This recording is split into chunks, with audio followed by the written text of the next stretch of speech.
The chandeliers sparkled above the long table, their glow bouncing off the gold trimmings of the restaurant. Zara sat straight in her chair, her fork moving slowly over her plate, though her appetite was already gone. Across from her, Chief Ifeoma leaned back with the confidence of a man used to being obeyed. Madame Ifeoma, draped in jewelry that caught the light with every move, studied Zara like she was a problem that had never been solved. Beside them, Cunnel scrolled lazily on his phone, only half listening. Still chasing small cases in Abuja, eh? Chief's voice was loud enough for nearby tables to hear. By your age, I already had land in Ikoyi. You can't even buy a plot in your village. He chuckled, stabbing a piece of steak. Madame Ifeoma added with a smirk, our daughter likes to suffer. All that schooling, and still nothing to show. Zara felt the words sink into her chest like stone. She kept her eyes on her food, forcing her jaw not to tighten. The clink of cutlery around them only made their laughter sharper. Cunnel finally looked up, grinning. Maybe she's waiting for a rich husband to rescue her, he teased. Their parents laughed harder, as if the joke were a toast. Inside, Zara's anger roared, hot and steady. But outwardly, she remained still, her lips pressed together in the faintest smile. She would not give them the satisfaction of seeing her break. Not tonight. Madame Ifeoma's eyes dropped to Zara's feet, and a sharp smile curved her lips. Aha, Zara, she said, her voice cutting through the clatter of plates and soft music around them. These your shoes, where did you even buy them? They look like something from Balagan Market. Are you not ashamed? A lawyer dressing like a secretary. The table erupted in laughter, sharp and cruel. Even the waiter passing by glanced quickly, his face tight with awkwardness. Zara lowered her eyes, staring at the shine of the table instead of her mother's gaze. She shifted her feet under the table, suddenly aware of every scuff and crease on the black leather. Chief Ifeoma wiped his mouth with a napkin and leaned back. I should have invested in a real child, he said, his voice full of mock disappointment. All the money we poured into your education, and this is what we get? A daughter who can't even afford proper shoes. His booming laugh shook the table. Cunnel threw his head back, clapping like it was the funniest thing he had ever heard. Daddy, you're wicked, he said between gasps of laughter. But it's true. See how Zara is just sitting like a guest in her own family. Zara's throat tightened. The sting in her eyes warned her that tears were dangerously close, but she forced them back with every ounce of strength. She would not cry here. Not in this place where every laugh felt like a knife. She swallowed hard, her hands resting quietly on her lap. Her fork remained untouched, her food growing cold. Madame Ifeoma wasn't done. She tilted her head, her jewelry glittering under the chandelier. Sometimes I wonder, are you really our child? Because look at Cunnel, sharp, successful, full of confidence.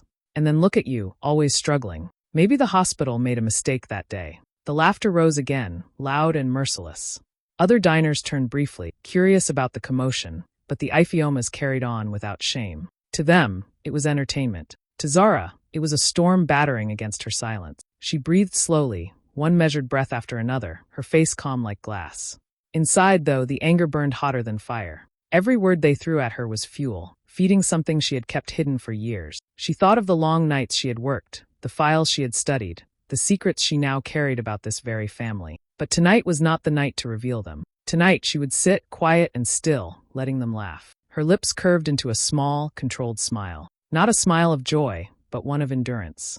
The kind that promised she wasn't defeated. As the laughter rang louder, Zara sat straighter in her chair, her silence speaking louder than all their noise. The plates were cleared away, leaving behind only empty wine glasses and the faint smell of roasted lamb. The waiter, dressed neatly in black and white, approached the table with a thin folder tucked under his arm. He placed it carefully in front of Chief Ifeoma, bowing slightly before stepping back. Chief opened it, glanced at the bill, and whistled. Ah, look at this. Almost 500,000 naira for one dinner. Lagos restaurants are thieves. He chuckled, shaking his head as though the number amused him. Then his eyes shifted to Zara, sharp and mocking. Zara, my dear, can you even imagine paying something like this? I don't think your whole salary for 3 months can cover half of it. Madame Ifeoma leaned in, laughing softly. 3 months? Be serious. More like 6. Poor thing can't even take herself out to a decent place. Always counting coins like a market woman. Cunnel joined in, grabbing the bill from his father just to see the number. He raised his eyebrows dramatically. Ah, if we ask Zara to pay this, she will run out of this restaurant and never come back. His laughter filled the air, loud enough to turn heads at the next table. Zara sat still, her back straight, her face calm. She reached for her glass of water, taking a slow sip as though none of their words touched her. Inside, though, her chest tightened. Every comment was meant to belittle her, to remind her she was the outsider, the weak one, the failure. yet she refused to let them see even a flicker of pain. Chief tapped the folder against the table. See, this is why we always have to cover you. A grown woman who can't even handle herself. You're lucky we still invite you to these places. Otherwise, where would you ever sit under chandeliers like this? Madame Iphioma clapped her hands together, pretending to pity her daughter. Maybe we should start a family fund for Zara. A charity, perhaps.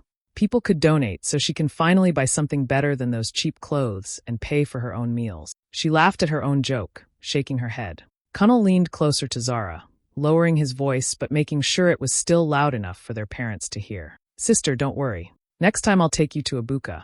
Their food is cheap but tasty. More your level. The table erupted again with laughter, cruel and careless. Zara placed her glass down gently, her hands steady. She looked at each of them, one after the other, her eyes calm but unreadable. Not a word left her lips.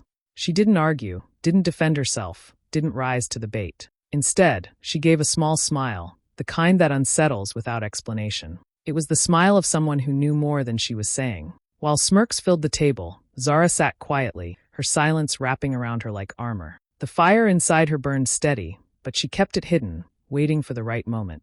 The laughter from the restaurant faded in Zara's mind, replaced by a different memory. The quiet nights in Abuja, when the city slowed but her office lights still burnt. The law firm was always alive during the day with phones ringing, clients coming and going, and lawyers rushing with files tucked under their arms. But at night, it was just her. The hum of the air conditioner, the glow of her desk lamp, and piles of documents spread before her. Zara had built a habit of staying late. It wasn't because anyone forced her. It was survival. She knew every extra hour she put in would sharpen her skills, make her faster, smarter, and eventually impossible to ignore. While her parents mocked her for struggling, she was building something they couldn't see. One evening, as she combed through a batch of foreclosure files for the bank her firm represented, a familiar name stopped her hand. She blinked, leaned closer, and read it again. Chief and Madame Iphioma. Her parents.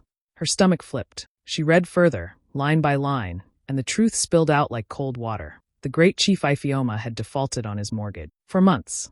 The bank was ready to take the mansion in Ikoyi, the same mansion her parents loved to brag about at every party, the same one they had used as proof of their untouchable status. Zara sat frozen for a long moment, her heart racing. The irony stung her. The same people who mocked her for not having wealth were drowning in debts they had hidden from the world. But then her lawyer's mind clicked into place. This wasn't just information. It was power. She stayed even later that night, her pen racing across papers, her eyes scanning every line of fine print. And as she dug deeper, she realized there was a way, a legal path, to step into the bank's shoes and take control of the foreclosure. It wasn't easy, but she was clever, careful, and relentless.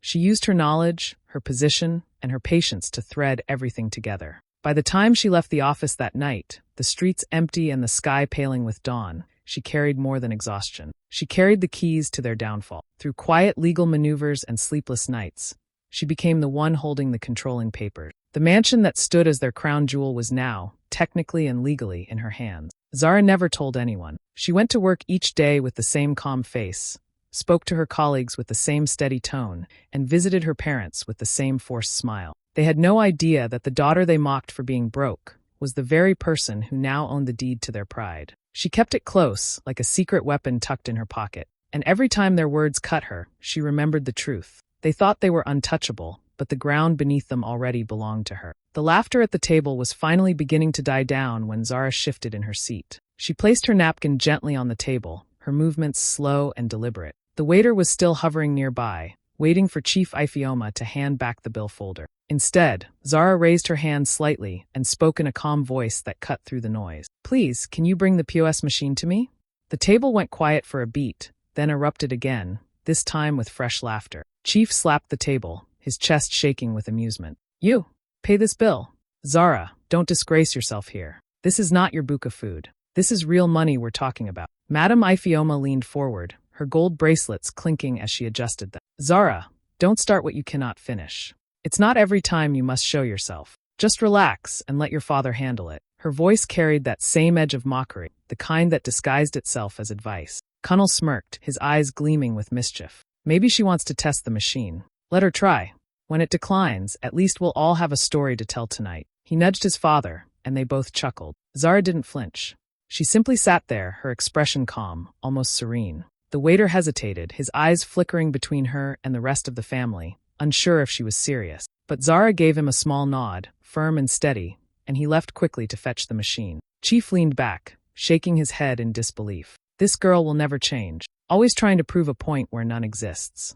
I bet the machine will reject her card before she even enters her PIN. Madame Ifeoma laughed softly. She probably just wants to act important for once. Let's allow her. At least she will learn her place when it fails. All eyes were now fixed on Zara. The expensive chandelier lights reflected off their smug faces, but her own was calm, untouched by their amusement. She placed her hands neatly on the table, her nails painted in a simple nude color, nothing flashy, nothing screaming for attention. Her lips curved into the smallest of smiles, not wide, not forced, but quiet and sure. Cunnel leaned closer, squinting at her. Why are you smiling like that? You think magic will happen? Zara didn't respond. She didn't need to. Her silence carried more weight than any words could. It made them uneasy, though they didn't admit it. The waiter returned, carrying the machine with both hands. He placed it gently in front of Zara, as if he already sensed something different about this moment. The table leaned in slightly, eager to see her embarrassment. They were waiting for the punchline of a joke they had already written in there. But Zara only reached for her purse, her movements slow, her small smile never fading. The storm was coming, but for now she sat calm, steady, and unshaken. The waiter placed the POS machine in front of Zara, and the air around the table grew tense with amusement. Chief Ifeoma leaned forward, resting his chin on one hand, a smirk playing at his lips. Madame Ifeoma crossed her arms, watching like a queen expecting a servant to fail. Cunnel grinned openly, already preparing to laugh. Zara opened her purse slowly, without rush. She pulled out a sleek black card and held it between her fingers. The sight of it drew a small gasp from the waiter, but the family barely noticed. They were too busy waiting for the humiliation they were sure would follow. Go on, Cunnel muttered. Let's see this miracle. Zara slid the card into the machine. Her fingers tapped the keys gently, entering her PIN without hesitation. The machine beeped softly. For a moment, time seemed to stretch thin, like the whole restaurant was listening. The family leaned in, ready for the familiar buzz of transaction decline. But it didn't come. Instead, the machine chimed, cheerful and final, transaction approved. The waiter's eyes widened. He quickly printed the receipt, placing it carefully in front of Zara with a slight bow. Paid in full, madam. Thank you. Silence crashed over the table. Cunnel's grin froze. His eyes darted from the receipt to Zara, then to his father. Madame Ifeoma's lips parted, but no sound came out. Chief Ifeoma, who had laughed the loudest all evening, sat back in his chair, his face stiff with shock. You paid?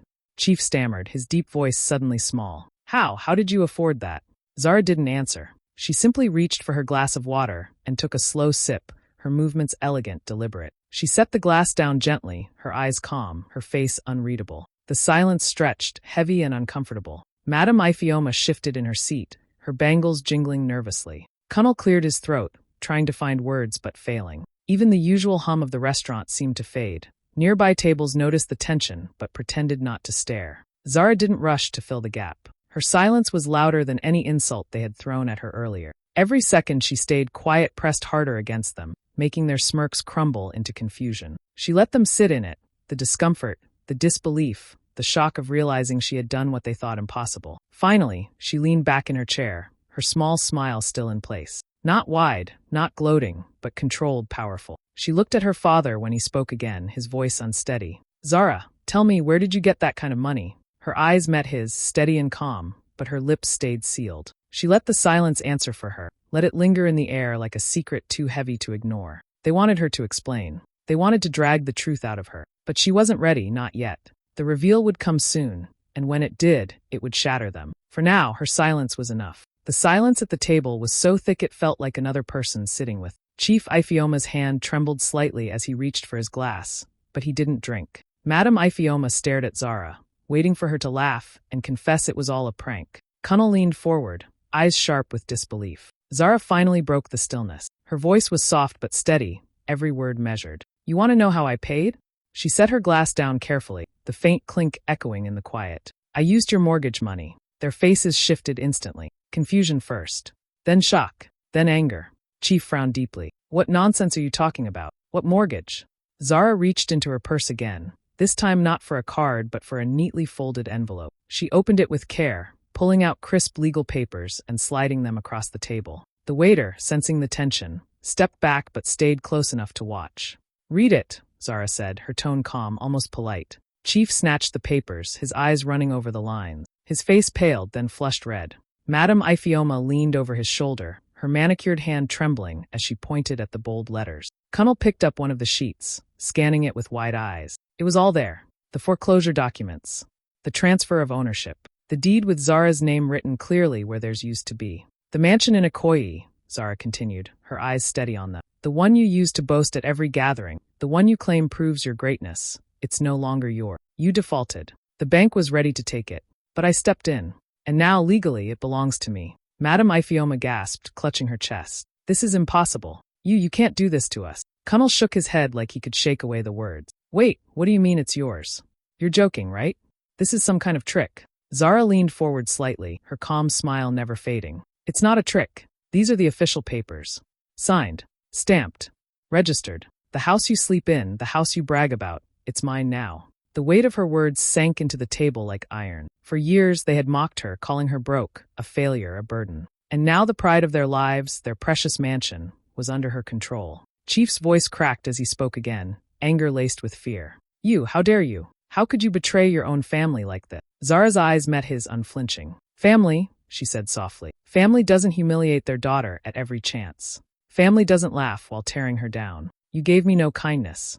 So I owe you nothing. The papers lay between them, undeniable proof of the shift in power. For the first time in her life, Zara was not the outsider at the table. She was the one in control, and they all knew it. Madame Iphioma's gasp echoed across the table, sharp and broken, like glass hitting the floor. She pressed a trembling hand against her chest, her gold bangles jingling in panic. Her eyes darted back and forth between the papers and Zara's calm face, as if hoping it would all vanish if she blinked hard enough. Cunnel, who had been halfway through stabbing a piece of fish, froze. His fork slipped from his hand and clattered against the fine china plate, the sound startling the diners nearby. His mouth hung open, words refusing to come. For the first time that evening, the smug grin was gone from his face. He looked like a boy lost and unsure, stripped of the arrogance he wore like a crown. Chief Iphioma's face turned a deep, furious red. His jaw clenched so tightly that a vein stood out on his forehead. He slammed the papers down on the table, making the glasses rattle. Nonsense, he thundered, his voice louder than the music playing in the background. Heads turned across the restaurant. People whispered, trying not to stare but unable to look away from the once confident chief, who now looked like a man cornered. But the papers were still there, undeniable, sitting on the table between them like a mirror showing their downfall. Every signature, every stamp, every detail spelled the same truth. The house was no longer there. Madame Iphioma shook her head violently, her wig shifting slightly. No, this cannot be happening. Zara, do you know what you're doing? That mansion is our legacy, our pride. How dare you? Her voice cracked on the last word, her usual polished tone breaking apart under the weight of humiliation. Zara sat still, her posture straight, her hands folded neatly on the table. She didn't need to raise her voice. Her calm was louder than their rage. It was never yours to keep once you stopped paying, she said softly. You lost it long ago. I just happened to be the one who caught it before the bank did. Cunnel finally found his voice, but it was shaky. So you own the house now.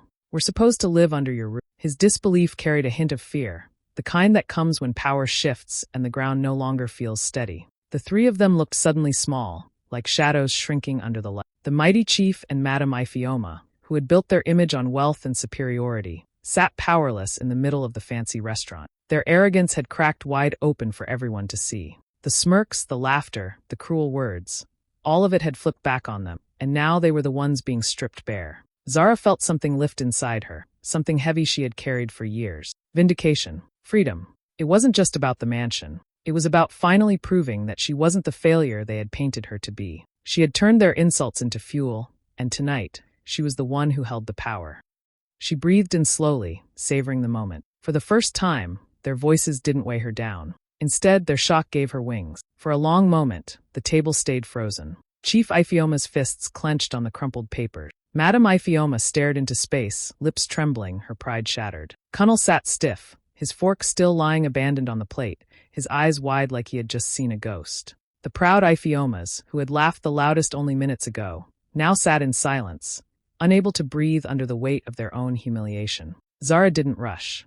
She let the silence linger, let it press down on them the way their cruel words had pressed on her for years. Then she pushed her chair back gently. The sound of the chair's legs against the polished floor was louder than all their earlier laughter. She rose with quiet grace, smoothing her dress with one hand, her expression calm, almost serene. She reached for her purse and slung it over her shoulder. Her eyes swept over the table one last time. Her parents avoided her gaze, their earlier confidence shattered. Cunnel stared at her like he was still trying to believe she was real. Zara turned to the waiter, who had been standing awkwardly at a distance, unsure whether to walk away or stay. She offered him a warm smile, the kind of smile her family had never deserved. "Thank you," she said softly, slipping a folded note into his hand. The waiter nodded quickly, his eyes wide with respect. Without another word, Zara turned toward the exit. Her heels clicked steadily against the marble floor, each step a quiet declaration of her dignity. The chandeliers glowed above her, catching the smooth confidence in her stride. Other diners looked up as she passed,